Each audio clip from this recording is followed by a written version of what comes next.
हमारे साथ हैं ओसिया से चुनाव जीतने वाले भारतीय जनता पार्टी के प्रत्याशी भेरा राम जी सियोल। आपका बहुत बहुत स्वागत है, आपको बहुत बहुत बधाई, बहुत बहुत अभिनंदन। आपके चैनल के माध्यम से ओसिया की जनता और पूरे जोधपुर जिला और पूरे जोधपुर संभाग और पूरे राजस्थान की जनता का खूब खूब अभिवादन। भेराम जी, जिस तरह चुनावी मुकाबला रहा, बहुत क्लोज कंटेस्ट रहा, क्या लगता है आपको ओसिया की जनता ने आप पर जो विश्वास जताया है उसके लिए आप क्या कहें? देखिए, ओसिया की जनता को पहले से मालूम है जी कि चुनाव जो है किस तरफ जाएगा। ओसिया की आम जनमानस की भावना ने तय करके रखा है।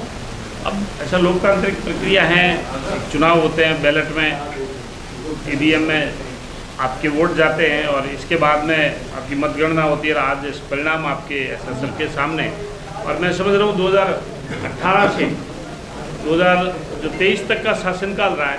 खास करके ओसिया की जो जनता को जिस प्रकार से शासन जो मिलना चाहिए वो प्रदर्शन नहीं मिला। वो चाहे कानून के स्तर की बात हो, लॉ एंड ऑर्डर की स्थिति की हो, चाहे जैसे विद्युत तंत्र में कृषि कनेक्शनों की बात हो, चाहे घरेलू कनेक्शन की बात हो, चाहे शिक्षा के क्षेत्र में बात हो, जो इन्होंने संपूर्ण कर्जा माफी का वादा किया था, इन्होंने 3500 रुपये बेरोजगारी भत्ता का वादा किया था, और इसके अलावा इन्होंने पूरा का पूरा 18 से 19 पेपर जो लीक किए, जिससे बेरोजगार युवाओं के साथ और आम जन के साथ में एक अविश्वास की कहीं कहीं कड़ी बनी है। और मैं समझ रहा हूँ कि ओसिया के अंदर जो जनप्रतिनिधि के प्रति जो जनमानस का जो भावना होनी चाहिए या जनप्रतिनिधि का जो कर्तव्य होना चाहिए, वो उन्होंने कहीं न कहीं उस कर्तव्य की पालना नहीं की।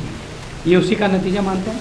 हाँ, ये तो ओसिया की जनमानस ने फैसला दिया। भेराराम जी, ओसिया में चुनाव के पहले या चुनाव के दौरान जो भी वाकयुद्ध हुई, आरोप प्रत्यारोप लगे, और एक तरफ बात ये थी कि साहब लोग जो है मौजूदा विधायक से नाराज हैं, खफा हैं, उनके काम को लेकर, उनकी बोली को लेकर, उनके व्यवहार को लेकर।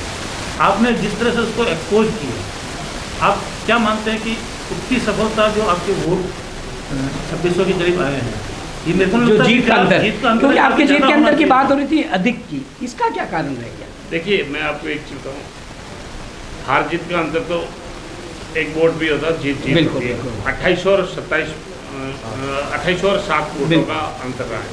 देखिए, इन्होंने अपने सरकारी तंत्र का बहुत सारा दुरुपयोग किया है।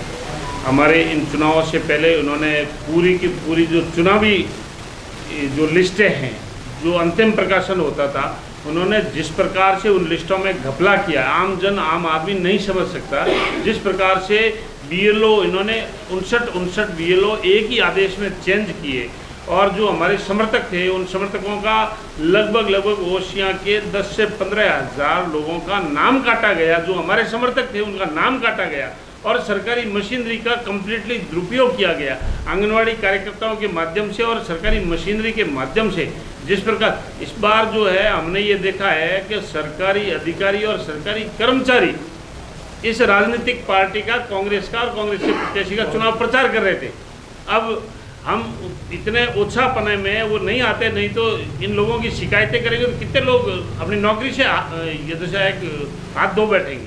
लेकिन मैं समझ रहा हूँ कि किसी भी सरकारी कर्मचारी हो या अधिकारी हो, इस प्रकार की राजनीतिक पार्टियों का जिस प्रकार से खुला पक्ष लेके और जिस प्रकार से चुनाव के प्रचार में खुद जुटे, ये एक बोलना चाहिए स्वच्छ लोकतंत्र की परंपरा का कहीं न कहीं मैं समझ रहा हूँ इसकी हत्या हो रही है। और ऐसे जो सरकारी कर्मचारी और अधिकारी है, उनको मैं इस बात की भी ऐसा चेतावनी देना चाहता हूं कि जो आपने कृत्य 2023 के चुनावों में किया है, आपको फिर कभी ऐसा कृत्य करने का मौका नहीं देंगे। आने वाली हमारी सरकार इस विषय पे संज्ञान भी लेगी और इस विषय के ऊपर हम लोग इनके खिलाफ में कार्रवाई भी करेंगे और कठोर से कठोरतम कार्रवाई करवाएंगे। भारतीय जनता पार्टी की सरकार बन रही है प्रदेश में, बहुमत की, और बीजेपी बढ़ रही है, लगभग हासिल हो रहा है बहुमत। आपको क्या लगता है मुख्यमंत्री कौन होगा? देखिए, ये जो है विषय जो है वो पार्लियामेंट्री बोर्ड तय करेगा। और जहाँ तक आपने मुख्यमंत्री जी का जो सवाल मेरे से कहा है, उसके लिए मैं जवाब देने के लिए अधिकृत भी नहीं हूँ, लेकिन फिर भी आपने सवाल का जवाब पूछा। मैं गारंटी के साथ में कह सकता हूँ कि भारतीय जनता पार्टी के कमल का फूल ही मुख्यमंत्री होगा। और हमारे साथ शंभू सिंह जी खेतासर और महेंद्र सिंह जी हैं, जिनकी मुख्य भूमिका ओसिया के इस रिजल्ट में रही है। समूह सिंह जी, आपसे मैं जानना चाहूँगा, क्या जो कारण ऐसा माना जा रहा था कि जब आप लोग साथ आ गए थे तो एक बड़ी जीत होगी बीजेपी की वहाँ पर, लेकिन उतनी बड़ी नहीं जितनी लोग सोच रहे थे? पिछले 4 साल से राजस्थान में सरकार नाम की कोई चीज़ ही नहीं थी जी। और ओशिया में जिस तरीके से आप सभी मीडिया बंधु कह रहे हैं वो मगरूरी, एक तरफ है जो मगरूरी और श्रेणी की ये जो बातें हो रही थी।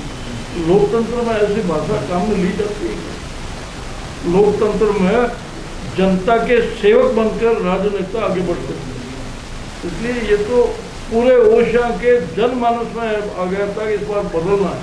लेकिन हमारे सामने पूरी सरकार चुनाव लड़ रही थी, इसलिए हम सभी हमारे जो जितने भी कैंडिडेट थे, चाहे राजपूत चाहे जाट और बिश्नोई समाज में, सारे लोगों ने एक मत से तय कर लिया कि हम बैराराम जी सीओ को चुनाव लड़ाएंगे और साथ रह के इनको चुनाव जीतेंगे। बैराराम जी एक स्पेशल कमेंट चाहूँगा आपसे, शेरनी अब क्या रह गई है? शेरनी अब क्या रह गई है? शेरनी अब क्या रहेगी, उसका जवाब तो शेरनी से ही पूछिए आप। महेंद्र सिंह जी, आप क्या कहेंगे, क्योंकि आपकी बहुत बड़ी भूमिका रही चुनाव में, चुनाव से पूर्व आप बीजेपी आपने ज्वाइन की, फिर टिकट नहीं मिलने के बावजूद आपने साथ दिया जिस तरह से, आप क्या कहेंगे इस जीत पर? मेरा यूँ कहना है कि हमारे ओशिया विधानसभा जो है इसकी जो राजनीतिक और समीकरण है बहुत विचित्र है। कुछ कारणों से राजनीतिक और सामाजिक और जातिवादी कारण भी रहे, जिसके कारण हमारा थोड़ा गैप कम हुआ। कई कारण, कई प्रेस्टीज पॉइंट पे उतर गए कि भाई ये इसको कैसे इस कैंडिडेट को जिताना, प्रतिष्ठा का चुनाव प्रतिष्ठा का प्रश्न बना, तो जीतना चाहिए वो, उस पर उसका कई मतदाता सहयोग करने लगे, इस कारण ये गैप बना। सत्यता ये है। और हमने तो पूरी ईमानदारी से पूरे प्रयास किए, जब जाके मतदाताओं ने हमारा समर्थन किया और ये सब प्रकार से। महेंद्र सिंह जी किसको मुख्यमंत्री देखना चाहते हैं? मुख्यमंत्री जो विधायक दल और आला कमान जो चाहेगा भाजपा का। आपकी व्यक्तिगत राय? व्यक्तिगत राय इसमें नहीं दी जा सकती, और व्यक्तिगत राय से ऊपर सब वो है। ये थे बैराराम जी सियोल, महेंद्र सिंह जी और शंभू सिंह जी कहता सर, जिनका कहना है कि ओसिया प्रतिष्ठा का चुनाव था और प्रतिष्ठा के चुनाव में ये जीत बीजेपी को दर्ज कराकर लाए हैं। आप हमारा देख रहे हैं खास कार्यक्रम।